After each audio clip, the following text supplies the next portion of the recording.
everyone, it's Gwen from Hummingbird Tarot, and today I'm sharing with you the tarot decks that were on my tarot shelf in the month of October. If you like this video, please give it a thumbs up and subscribe, and don't forget to hit that bell so you're notified every week when I upload a new video.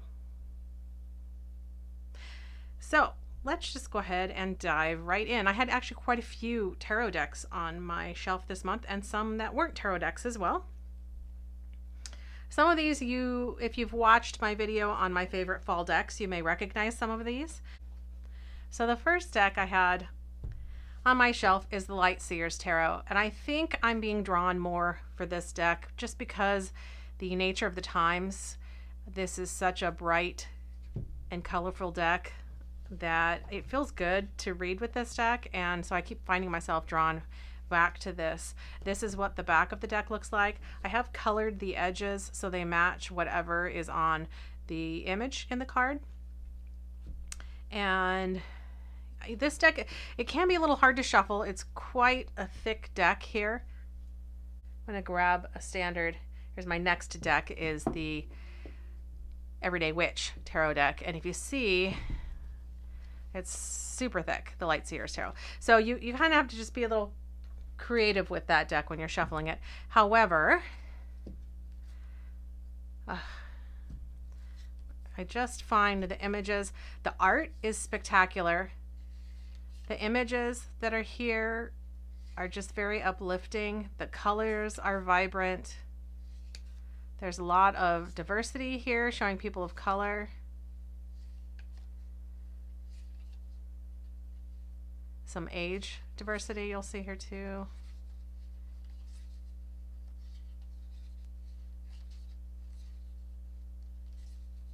Everyone is really pretty in this deck. That's one thing I did notice. But it's just such an uplifting and bright deck. It's great for all kinds of readings. I use this for readings for myself, readings for others. It's really good. You can use it for readings on relationships or work, a general reading. It's a good all-around deck.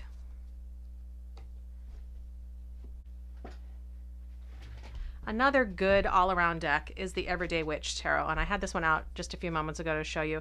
This is your standard cardstock. I believe this is by Llewellyn. I just want to double check that. Yeah.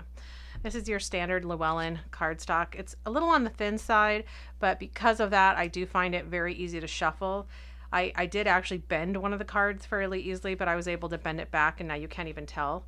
But this, just like the name says, Everyday Witch, this is a very good everyday tarot deck. Sorry, I just noticed that the glare was there. But let's just take a look at some of these. If you're not already familiar with these, this is the back of the deck here. Let's go ahead and set that off to the side. And then, as you can see, the art, it does look somewhat, you know, it's animated. That's the correct term for it. But I love the artwork, the style of the artwork, and I find that very appealing. I also find this deck to be very easy to read with, whatever the reading is. I also find if I'm having kind of an off day and I need to do a reading, then I can go to this deck and it's easy for me to read no matter how I'm feeling. It cuts right through, and that's fantastic. I'm looking for a specific card here because I wanted to show you. This is one of my all-time favorite tarot cards in this deck. Watch, I've already seen it. And it is, here it is right here. It's the Tower. I love the power that this card shows, and if you look really closely at her face, she's got a smirk on her face, and she's the one, you can tell by the little remaining power sparkling off of her wand, she's the one that took that tower down, and she's absolutely thrilled that she did it, and I love the message that that sends. Typically the Tower can be a little bit more of a dark card. It can be. It depends on where it fits in the reading, but it is a card that scares people sometimes, and I feel like this card really gets the same message across, but it does it in a much more positive and uplifting way, and I just think that's fabulous. And I think this this whole deck is very much like that. It's one of those more positive, lighthearted decks. I wouldn't call it a froofy deck. Some people call them that, but I think anything that makes tarot more accessible to more people and more comfortable for more people is a good thing. So this is Madame Endora's fortune cards. This is what the back of this deck looks like. And these cards, they're a little bit bigger. The paper's fairly thin. This deck's been around for a long time. And I use these more like I would use an oracle deck. And it just gives you a keyword at the top and then a little bit more of a message here. Bright new prospects are on the horizon. 4 winds of change. The Chimera. Imagination clouds your judgment. Seduction, passion, and romance await. This deck I like. It's just a little bit different. Sometimes I get bored. I don't want to do something a little different, and so I break this deck out. It's just different enough as far as an oracle deck goes, and some of the cards are a little more negative than others, but I really do appreciate this deck as well. And as always, I'll put the links to these if you want to buy these yourself in the description below, and you can take a look at that. We're going to take a short break from sharing decks with you here, and I want to share something that I got at a thrift store. And I just felt like this was, it reminded me of tarot cards. So I'm going to ask you, as you're watching this, can you think of any tarot cards that these remind you of, these images? I'm just going to share each of these images with you. There's the first one. Here's another one.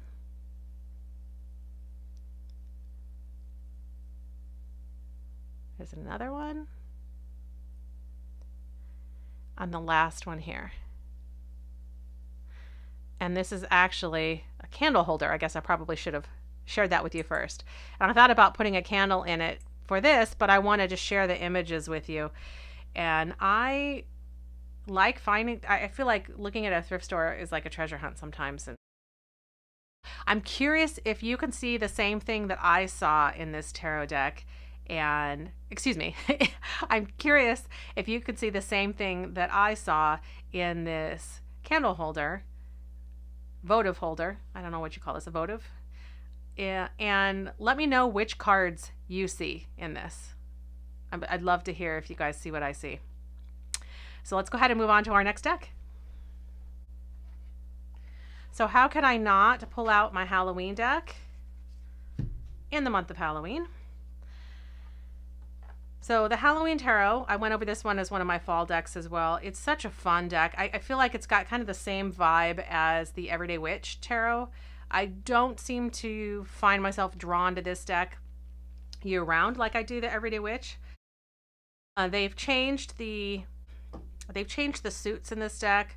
There's ghosts and imps. I don't remember all the other one. Pumpkins and bats. How can I forget that? But it represents the same Rider-Waite-Smith system. But as you can see, it's just a really fun deck. I love how the eyes of the skulls are all bug-eyed. The cat looking at them. It kind of gives me the feeling of Hotel Transylvania. I don't know if you've ever seen that movie. It's a fun animated movie where the monsters have isolated themselves from people for so long because they're so scared that the people are out to get them, and then they realize that people aren't as scary as they thought. And this feels to me like a way to poke fun at monsters a little bit and recognize the traditions of Halloween and incorporate that in a fun way with tarot and make tarot a little bit more lighthearted and accessible to everyone.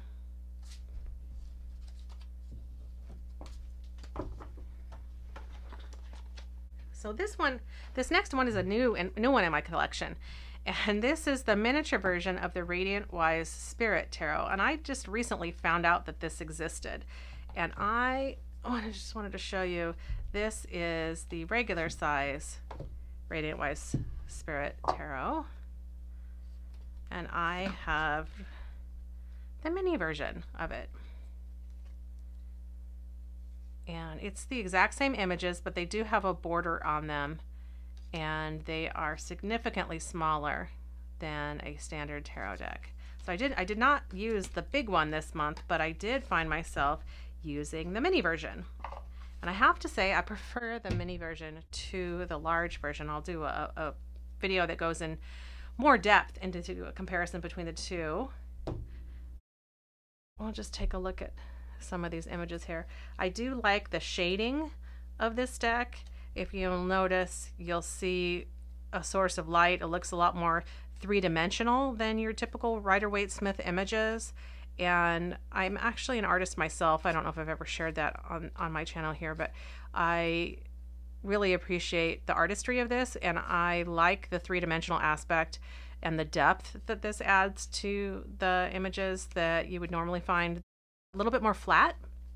So I enjoy that. I also find the back of this deck, which is the same as the back minus the borders in the regular size Rider-Waite-Smith tarot deck, is one of my favorite backs to a deck. So that one was a fun one to use this month. Now this next one isn't a tarot deck or an oracle deck, although I guess it could be used as either one. You can pull out the first part of this deck and use it as a Lenormand deck. These are the Gypsy Witch fortune-telling cards, fortune-telling playing cards. And so it has a regular deck of playing cards in here. You can see that here. And then you'll notice that there is a saying on here and an image. This card represents the lady whose fortune is being told, and all other cards affect it to a degree in accordance to the relative proximity. When a lady's fortune is being told, number 19 has no significance in the layout. So this is card number 18, so it's referring to number 19.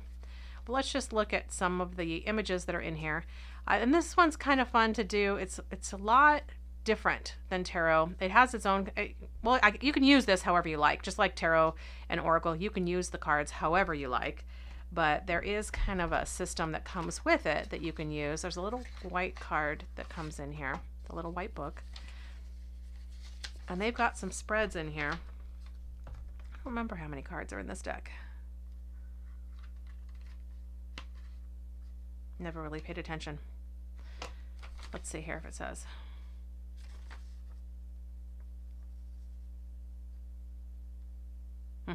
I'm not sure. So anyways, the inner square, if you know how many cards offhand are in here, shoot me a comment down below. Or I'm curious too, are there other ways, if you have this deck, that you've used this with your readings in tarot or oracle or by itself? But so they have a layout here that you can use, and the inner square versus the outer square has different meanings, and that's what they consider the short reading, which is funny because in tarot, short reading would be probably, anywhere from 1 to 3 cards. And then the long reading, as you can see, has a lot more cards in it. And then it just walks you through how to use the cards.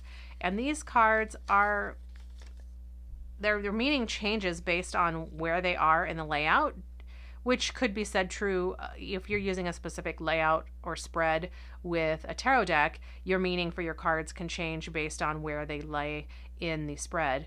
But this is a little bit more reliant on where it lies in the spread. So it's just interesting. It's a completely different system. But like I said, you can use it. I know people that do readings with just a deck of regular playing cards, which you can use this for. You can see there's just regular playing cards in here. You can use it as a Lenormand. You can use it as its own system. You can use it in conjunction with tarot cards as kind of an oracle deck would be, just as some extra cards there. So that one's just an interesting deck to play with. This one has consistently been in my collection on my tarot shelf for months. This is the Sacred Traveler Oracle deck by Denise Linn. As you can see, here's the back of the deck. And this is just a beautiful, it's got a like a rose petal finish.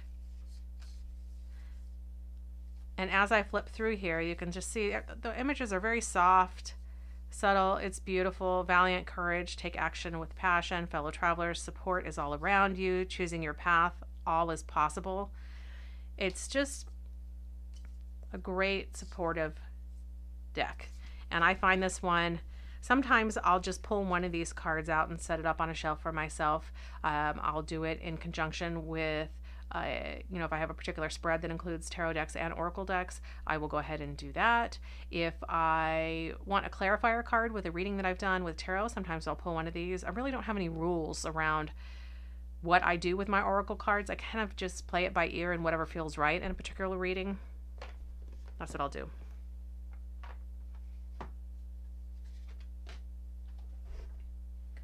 So this next one is the Sassaribito deck. And I bought this one used on Marketplace, and I got such a great deal for it. I love it. I'm really impressed with the quality of the gilding here is spectacular. And I appreciate the diversity in this deck as well. And it really cuts right through. It's a really easy read, and I really like that part about it.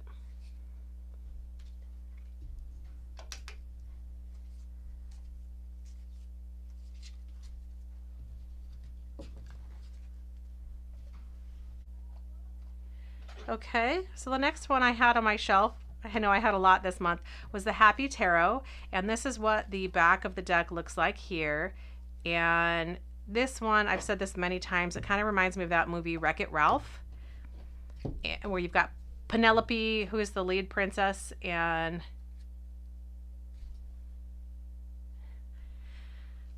it's just like a Candyland. And there's all kinds of fun, silly cards in here, lots of candy. He's crying.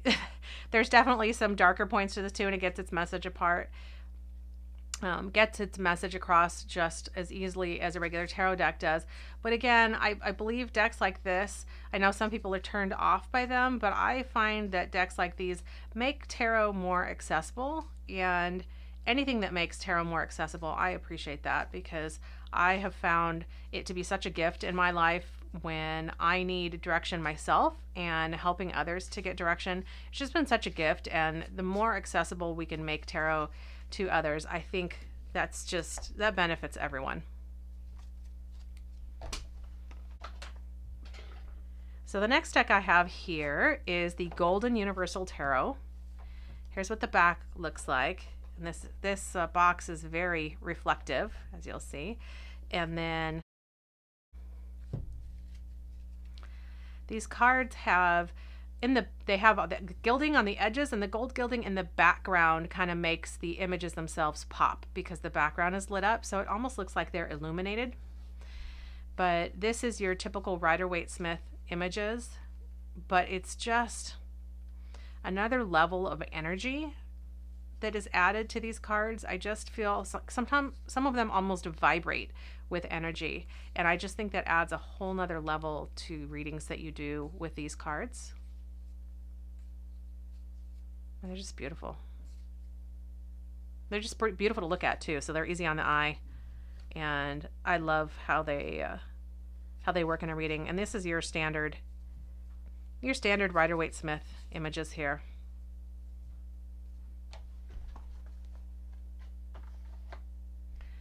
And then the last deck that was on my tarot shelf that I used quite a bit is a newer deck to my collection, and this is the Universal Weight Pocket Tarot deck. And I have the Universal Weight in the larger size, and it's the one that I use when I'm doing my Rider-Waite-Smith Versus series. And I find that the quality of this is so much better than those other images that this is like 10 times better. Even though it's the same images colored by the same person, and they just a better quality of photograph. The detail is more crisp. I don't know. I love it. And the size of it, it's a smaller card. It's pocket size. So I'd say it's about the same height as a deck of poker cards, but it's a little bit more narrow. But I'm just going to go ahead and flip through some of these. The coloring is just great. I've actually made a video comparing this against the larger version of this deck, so you can see the difference that I'm looking at here. And that'll be coming soon on my channel. And here's what the back, I love the back of this deck too here. Thanks for stopping by, and I'll see you on the next time around.